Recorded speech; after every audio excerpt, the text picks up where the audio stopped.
Salut les amis, soyez les bienvenus sur votre chaîne YouTube Mr Keita officiel. Dans la vidéo précédente, nous avons parlé des auxiliaires d'effectifs sens et emploi. Dans cette vidéo, nous allons voir les équivalents des défectifs.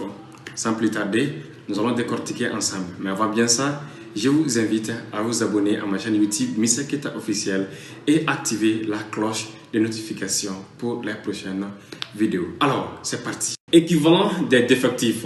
Autant qu'ils leur font défaut, on remplace les auxiliaires défectifs par des expressions synonymes.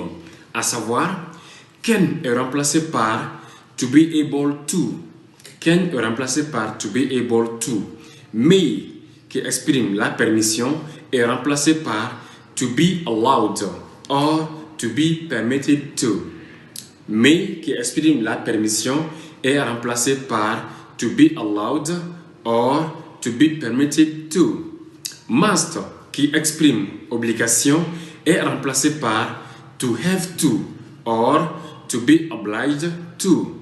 Must, qui exprime obligation, est remplacé par to have to or to be obliged to. Exemple. He will not be able to come next week. He will not be able to come next week. Signifiant, il ne pourra pas venir la semaine prochaine. Il ne pourra pas venir la semaine prochaine.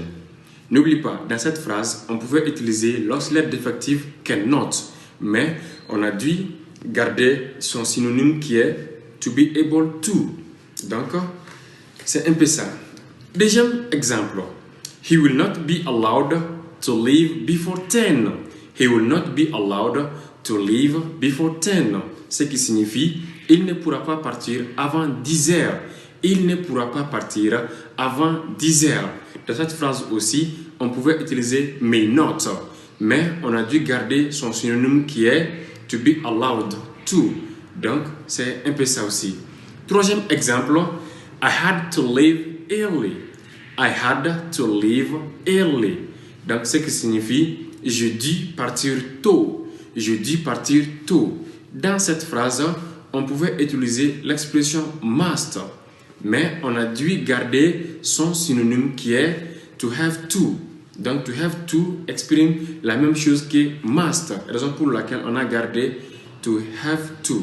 Notre deuxième élément dans cette vidéo est le prétérit de must. Must a un prétérit qui est must, utilisé fréquemment dans une proposition subordonnée, le temps étant clairement indiqué dans la principale. Exemple, there was a forest for which he must pass. There was a forest for which he must pass. Signifiant, il y avait une forêt qu'il devait traverser.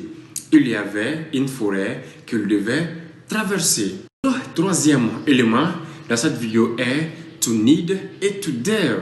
To need signifie avoir besoin de et to dare signifie oser. To need et to dare s'emploie soit comme verbe ordinaire. Exemple, I did not dare to speak.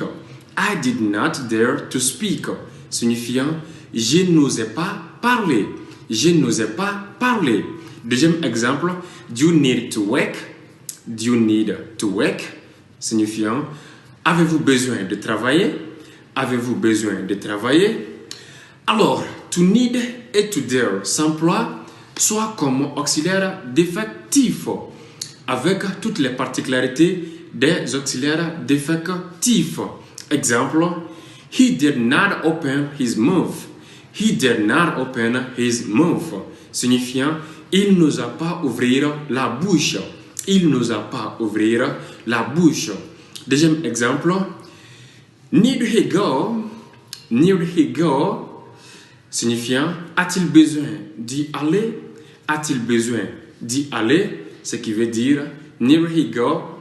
Need he go? Donc, a-t-il besoin d'y aller?